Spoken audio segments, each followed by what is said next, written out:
लातूर जिल्ह्यात गेल्या काही दिवसांपासून सुरू असलेला मुसळधार पाऊस आता थांबलेला आहे। पावसामुळे नद्या नाल्यांना आलेला पूर आता हळूहळू ओसरायला सुरुवात झाली आहे। जिल्ह्यातील पावसामुळे रस्ते पूल पाण्याखाली गेलेले होते। उजनी इथल्या तेरणा नदीनं उग्र रूप धारण केल्यानं मुख्य बाजारपेठ तसंच गावालगतच्या घरांमध्ये पाणी शिरल्यामुळे जनजीवन विस्कळीत झालं होतं। एकूणच पूर्णपणे विस्कळीत झालेली वाहतूक आता पूर्वपदावर येते। पूरस्थिती ओसरत असली तरी लातूरमधील हजारो हेक्टर शेती अजूनही पाण्याखाली आहे।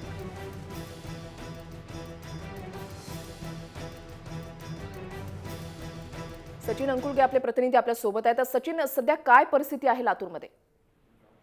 वैशाली, सध्या तरी पावसाचा जोर आता लातूरमध्ये थांबलेला पाहायला मिळतो आहे। मात्र गेल्या 2 दिवसापासून जो लातूरमध्ये पाऊस बरसतो आहे, त्या पावसाने अक्षरशः हाहाकार माजवलेला आहे। आणि लातूर जिल्ह्याला जे मांजरा नदी वाहते, त्या मांजरा नदीवर जो डॅम आहे, डॅम परिसरामध्ये मोठ्या प्रमाणामध्ये पाऊस झाल्यानं डॅमचे जे दरवाजे उघडण्यात आले, त्यामुळे नदीकाठच्या गावांना या पुराचा मोठ्या प्रमाणात फटका बसलेला आहे। आणि लाखो हेक्टर शेती ही आता सध्या सोयाबीनची पाण्याखाली गेलेली आहे। त्यामुळे बऱ्याच गावातील पुलावरती पाणी आल्यानं काही गावांचाही संपर्क तुटला होता। काल उजनी परिसरामधली जी तेरणा नदी आहे, त्या तेरणा नदीवरती पुलावरती पाणी येऊन पूर्ण पूल पाण्याखाली गेल्यामुळे 4 तास वाहतूक ठप्प होती। आता सध्या तरी पूर परिस्थिती ओसरताना दिसते।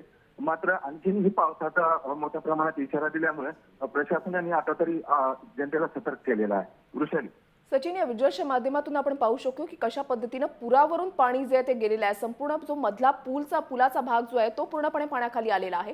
प्रशासनाकडून आता कशा पद्धतीने उपाययोजना योजल्या जात आहेत?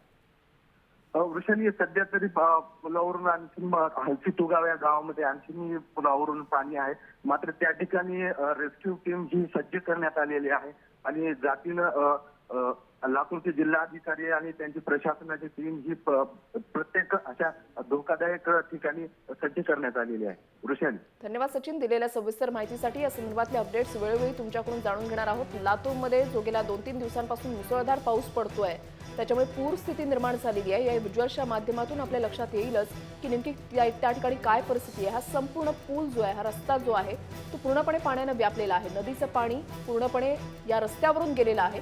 त्याच्यामुळे आता तिथली वाहतूक सुद्धा विस्कळीत झालेली आहे। आता हळूहळू पुराचं पाणी ओसरू लागलेलं आहे, त्यामुळे परिस्थिती त्या ठिकाणची हळूहळू पूर्वपदावर येते अशी सुद्धा माहिती मिळते। मात्र ही संपूर्ण परिस्थिती पूर्वपदावर केव्हापर्यंत सुरळीतरित्या सुरू होईल किंवा वाहतूक कधीपर्यंत सुरळीतरित्या सुरू होईल याचा अंदाज बांधता येत नाहीये। मात्र प्रशासनाकडून योग्य ती खबरदारी त्या ठिकाणी घेतली जाते।